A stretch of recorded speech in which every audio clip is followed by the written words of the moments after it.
Back to work and school in Duval and Clay counties as we're nearing the final days. And boys, it's still very hot. We are tracking at least some chances for rain early on today, but for the most part, it's going to be dry. Chief Meteorologist Mike Burris says an edge comes off the heat by tomorrow and especially Thursday, Friday, and into the weekend, which is the start of the Atlantic hurricane season. And thankfully, nothing brewing, nothing developing in the tropics. Be with us on Friday as we put a spotlight on First Alert weather and ways to prepare for the storm. No matter what intensity it may ultimately be, we'll have some of the best suggestions on ways that you can smartly and affordably protect your property and, most importantly, protect your family for a potential impact from a storm. That'll be at 9 o'clock on Friday. A number of storylines unpacked for you here on Jacksonville's Morning News through the day, including a closer look at a UNF Public Opinion Research Lab survey of Duval County voters on the Stadium of the Future and the negotiated agreement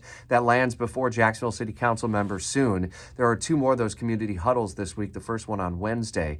Some real interesting takeaways about how voters feel about taxpayer-funded investment for the stadium and also for that community development agreement. We're diving deeper into that story at WOKV.com and hearing from the Public Opinion Research Lab polling director, Michael Binder, on Jacksonville's Morning News. Former Jaguars place kicker Brandon McManus and the Jags are being sued by a couple of flight attendants from the flight to London last year for inappropriate conduct, they say, that happened aboard that flight. We're on top of that lawsuit, and you haven't yet heard anything official from the Jaguars, but that broke over the long holiday weekend, so the story will likely develop through the day today. Severe storms in Arkansas, Kentucky, Texas, Tennessee, and a death toll that's approaching 24 with a number of reports of damage across those states. We're following up on that storyline, and the former president's hush money trial is reaching its conclusion as we expect to hear closing arguments today, and ultimately the jury will get this case. We'll certainly be updating you along the way.